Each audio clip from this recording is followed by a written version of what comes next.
It has been about 1.5 years since I put out the last video about this project. At the end of the last episode, I was still suffering from a bike that wanted to race at idle and overcharge the battery. I left off saying I was going to try a full rebuild on the carbs and see if it made a difference. It did not. I was at a loss and quite frustrated, so I moved it to the shame shed. At least that way I wouldn't have to look at it. It is time, finally, for me to take another swing at the Katana. Where we left off, there were two problems that I could not figure out. One, I was overcharging the battery. It was putting like 15.5 volts back to the battery. And two, the idle was running just way too high. And if you tried to back it off, it would get to a certain point and just die.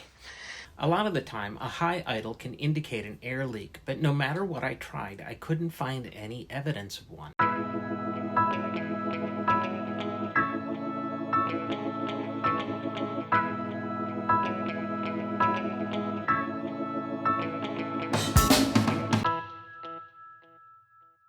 Most bikes have a stator on the end of the crankshaft and then a separate regulator rectifier, but a lot of Suzukis like this have an alternator, which is more like a car. I got a spare alternator off eBay, tried putting it in, and it gave me the same voltage reading. So I've got another one.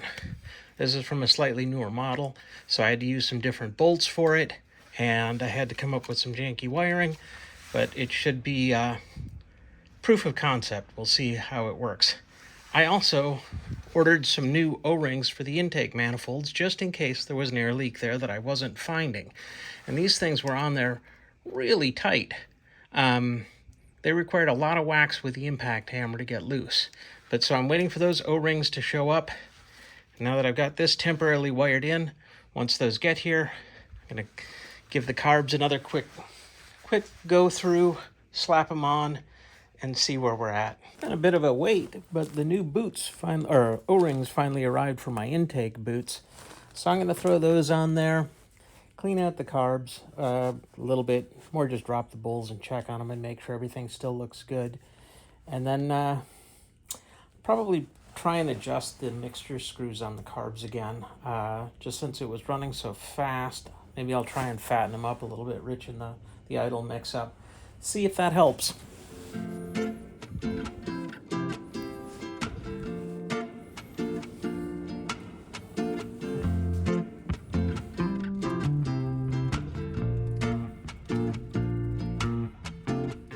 Note that each one of these says up on it, and each one has a different part number that corresponds to the cylinder. I am pretty sure that this rack of carbs is going to be fine, but since they've been sitting for quite a while with ethanol gas in them, I just want to drain them, have a look, make sure that the pilot jet is still clear. And yeah, generally give them a little bit of inspection. Probably still get a little bit more out than that, but that should minimize it.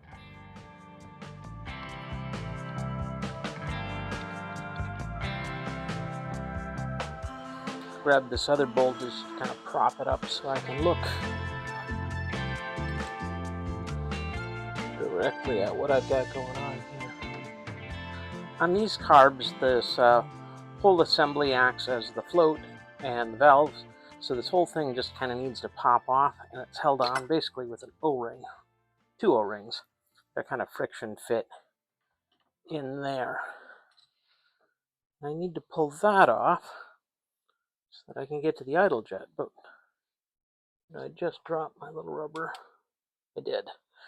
So there's a little rubber cap over the idle jet on these. And when I pulled that off, this one fell off. So I just have to make sure I don't lose track of that.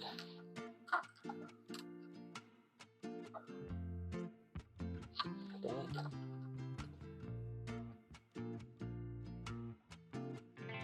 That just looks like that. And that's supposed to stay in there. Not sure why it pulled off, but it did.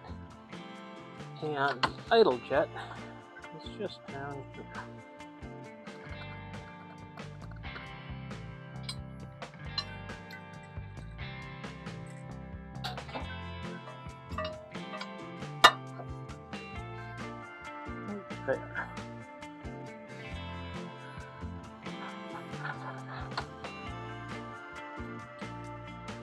And it is clear, so that's good news. This doesn't have any side holes. I don't know if you'll be able to see this, but we'll try.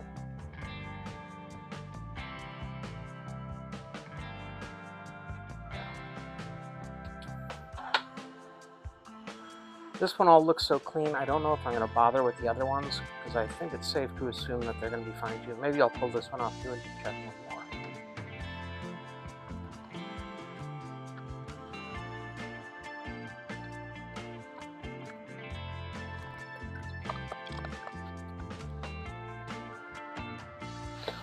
That one looks good too. Alright. Yeah, I think these are still good. So I'm not going to bother tearing them down any further. But as long as I had them off, I figured it was good to check that.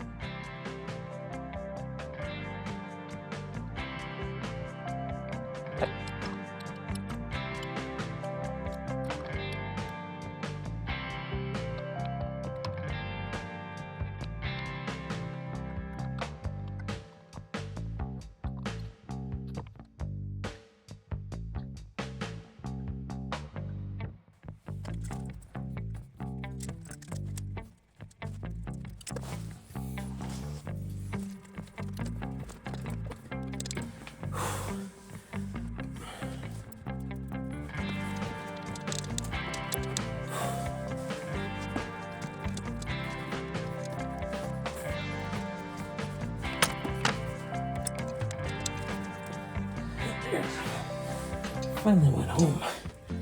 Whew.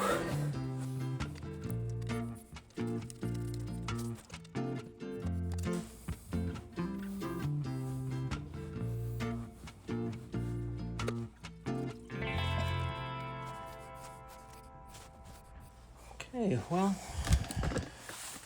let's see what happens when we try and start it now.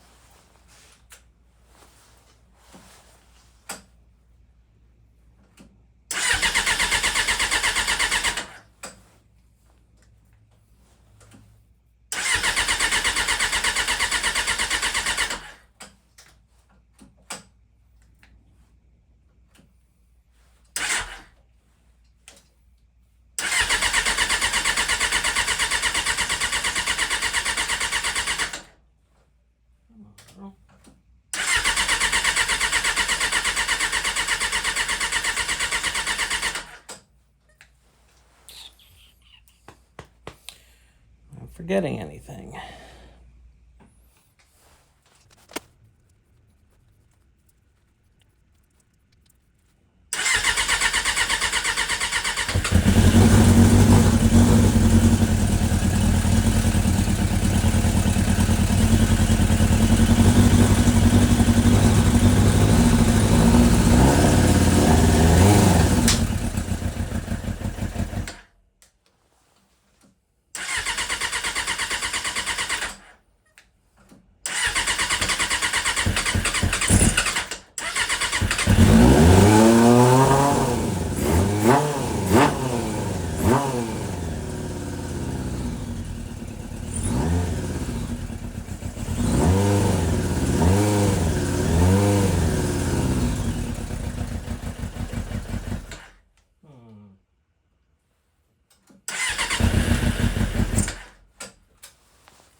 Still sounds like it wants to idle fast and that my boots didn't work. Which makes me wonder if it's getting an air leak from somewhere else or what is going on. I continued to fiddle with it, but was getting frustrated with documenting failure, so I stopped recording. When this bike was new, the mixed screws were factory set and plugged with a cap to comply with emissions requirements. As they were factory set, there's no setting info given in the manual. If you do want to adjust them, you need to drill out the plugs to access them. I first went through the carbs on this bike about 1.5 years ago when I got it, and the plugs had already been removed and the mixed screws were out much further than I'd ever seen. The previous owner had said something about his cousin or something working on it, and I assumed they hadn't been set correctly. In my experience, I would usually expect them to be about 1.5 turns out, so that's where I set them, and then I sort of forgot about them. In the clip we just watched, I had backed them out another half turn.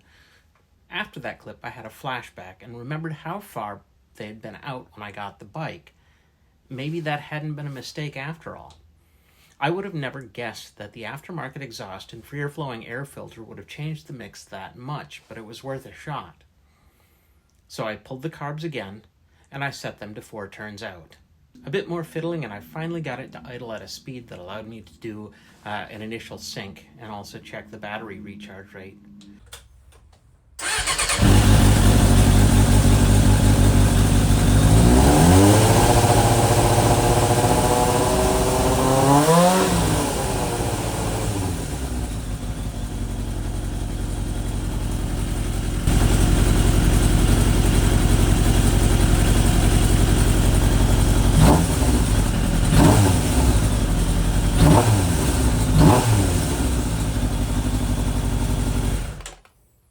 I couldn't quite get the carbs to balance. When they were close on idle, they were way off at 3,000, so I went with the best compromise adjustment I could for now.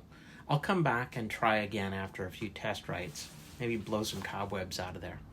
It was really encouraging to make some progress, and the renewed motivation had me bolting parts back together and cleaning it up before I thought to turn the camera back on. Not perfect, but the chain and sprocket are looking a lot better. So is the rear wheel. Still have a lot of cleanup to do on this, but baby steps. I'm really glad it's running right now. So I've put the sprocket cover back on. I've got the air box back on. The gas tank holder bracket. I still need to tighten this beam down. But I think I'm going to tackle the front end next, because I'm going to take care of these fork seals and get this cleaned up. As I said, the next step is going to be to pull the front end apart, rebuild the forks, check the front brakes, and that should be in the next video. I hope you found the video enjoyable. Please like, subscribe, share. All of those things really help the channel.